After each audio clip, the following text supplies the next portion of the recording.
Media ద్వారానే ఈ మెసేజ్ని పబ్లిక్ తీసుకెళ్ళగలరు. ఒకవేళ మీరు అన్నట్టు అది కనుక ల్యాబ్స్ సెటరైట్ చేసుకున్నట్టయితే మీరు పునరాలోచన చేసుకునే అవకాశాలు ఉన్నాయి. నేను అసలుకి వెళ్ళనండి. నేను ఇక తిరిగి వెనక్కి వెళ్ళే ప్రశ్నే లేదు. ఎందుకంటే ఏమండి 125 కోట్ల రూపాయలు నిధులు కూడా పైసా లంచం లేకుండా కాంట్రాక్టర్లతో పనిచేయించే వాళ్ళని. అందులో కూడా గమనించండి, నేను అందరినీ కోరుకునేది ఒకటే, రాజకీయాల్లో ఉండే మనము ఒక పార్టీలో ఉన్నప్పుడు ఇంకో పార్టీని ఓడించాలని చెప్పేసి అనుకుంటాం. మనం అలా అనుకున్నప్పుడు ఖచ్చితంగా వైఎస్ఆర్ కాంగ్రెస్ పార్టీ కొన్ని సిద్ధాంతాలతో ఉండాలి. అవి ఏంటి అని అంటే, మంగళగిరిలో టీడీపీ అభ్యర్థిని ఓడించాలి, కుప్పంలో టీడీపీ అభ్యర్థిని ఓడించాలి, పులివెందుల్లో టీడీపీ అభ్యర్థిని ఓడించాలి, అటు గాజువాక, భీమవరం ఇలాంటి కొన్ని ముఖ్యమైనటువంటి ప్రాంతాలలో వైఎస్ఆర్ కాంగ్రెస్ పార్టీ తెలుగుదేశం పార్టీ అభ్యర్థుల్ని, తన ఆపోజిట్గా ఉండేటువంటి అభ్యర్థుల్ని ఓడించాలి అని అంటే పనిచేయాలండి మనం ప్రజలకి.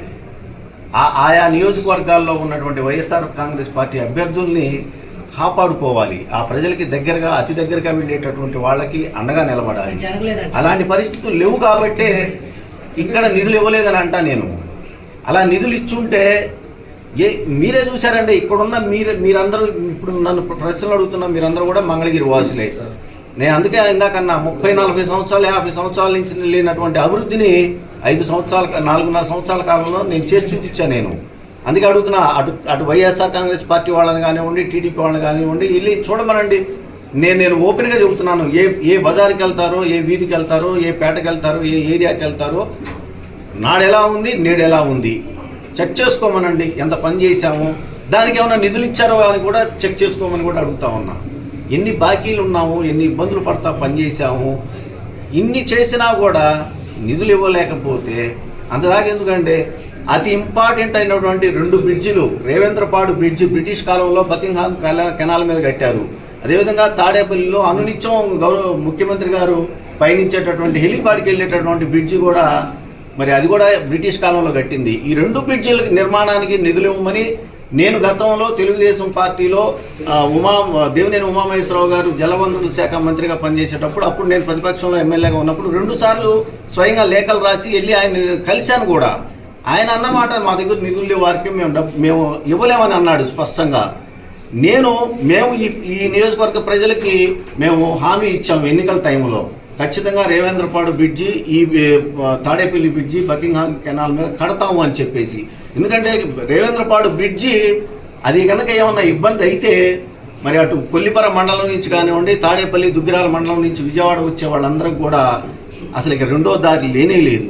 అలాంటి బ్రిడ్జిని మనం పునర్నిర్మించాల్సినటువంటి అవసరం ఉందని ఎన్నిసార్లు ముఖ్యమంత్రి గారి దగ్గరికి వెళ్ళాము, ఎన్నిసార్లు నేను రాసినటువంటి లెటర్ల ద్వారా ఆయన కోరుకున్నాను. దాని నిర్మాణం చేపట్టకపోతే మనం ఏమని సమాధానం చెప్పగలుగుతాము ఈ మంగళగిరి నియోజకవర్గ ప్రజలకు అని చెప్పేసి నేను తెలియజేస్తున్నాను. అంటుంది మీ లెక్క ప్రకారం ఎలా ఉంటుంది భవిష్యత్తు? అంటే ఏ రాజకీయ పార్టీకైనా కూడా న్యాయ నిర్ణేతలు ప్రజలండి. తెలుగుదేశం పార్టీ పనిచేయలేదు కాబట్టి తెలుగుదేశం పార్టీని ఆ రోజులు 2019లో ఇంటికి పంపించారు. 23 సీట్లకే పరిమితం చేశారు.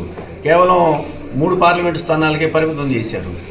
రేపొద్దున ఈ రాష్ట్ర ప్రజలు వైఎస్ఆర్ కాంగ్రెస్ పార్టీ పనిచేయలేదని అనుకుంటే ఖచ్చితంగా అదే పరిస్థితి తిరిగి వైఎస్ఆర్ కాంగ్రెస్ పార్టీకి రాదు అని చెప్పేసి ఎందుకు అనుకోకూడదండి? మీరేమీ అభిప్రాయపడుతున్నారు? చూద్దాం. నేను ఏదో ఒక పార్టీలో చేరిన రోజు నా అభిప్రాయం ఖచ్చితంగా నిక్కచ్చిగా చెబుతా, ధైర్యంగా చెబుతాను. ఇప్పుడైనా చెప్పచ్చు, దానికి ఖచ్చితంగా జగన్మోహన్ రెడ్డి గారే సమాధానం చెప్పాలి. నేను అందుకే అన్నా, ఇందాకే అన్నా, నేను రాజకీయాల్లో నేను రాజశేఖర రెడ్డి గారి కుటుంబాన్ని వదిలిపెట్టను.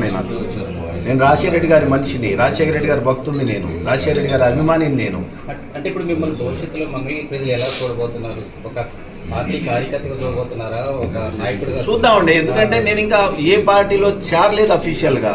నేను చేరాలి అని అంటే షర్మిలమ్మ గారితో నా రాజకీయ భవిష్యత్తు ముడిపడి ఉంది. షర్మిలమ్మ గారు తీసుకునేటువంటి నిర్ణయానికి అనుగుణంగా నేను నిర్ణయాన్ని తీసుకుంటాను కాబట్టి ఆ రోజున ఆ పార్టీ తీసుకునే నిర్ణయాలకి అనుగుణంగా నేను పనిచేయాల్సి వస్తుంది కాబట్టి ఖచ్చితంగా నేను ఆ రోజున ఏ నిర్ణయం తీసుకుంటానో ఆ నిర్ణయానికే పనిచేస్తాను. ఇతర వాళ్ళ దీనికే వదిలేస్తామండి నేను అందుకని నేను ఎక్కడా కూడా నేను శాసనసభ సభ్యత్వానికి రాజీనామా చేసిన తర్వాత వాళ్ళు ఆమోదించకపోయినా కూడా నైతికంగా నేను నా విలువల్ని పాటిస్తూ, ఎందుకంటే స్పీకర్ గారి ఫార్మాట్లో ఇచ్చాను నేను ఏ అధికారిక కార్యక్రమానికి కూడా నేను హాజరు కావటం లేదు. చివరికి నా గన్మెన్లు కానివ్వండి, నాకు ఇచ్చినటువంటి ఎస్కాట్ను కానివ్వండి, నేను ఎక్కడా కూడా వాడుకోవట్లేదు. అయినా కూడా మంగళగిరి ప్రజలకి నేను దూరంగా ఉండను. ఖచ్చితంగా నేను రాజకీయాల్లోనే ఉంటాను. రాబోయే రోజుల్లో ఏ పార్టీలో ఉండాలి, ఎలా నేను రాజకీయాలు చేసుకోవాలనేది ఇంకా కొద్దిగా టైము పట్టుద్దని అనుకుంటా ఉన్నా నేను. అయితే ఒక మాట అయితే నేను ఖచ్చితంగా చెప్పగలుగుతానండి, నేను రాజశేఖర రెడ్డి గారి మనిషిని.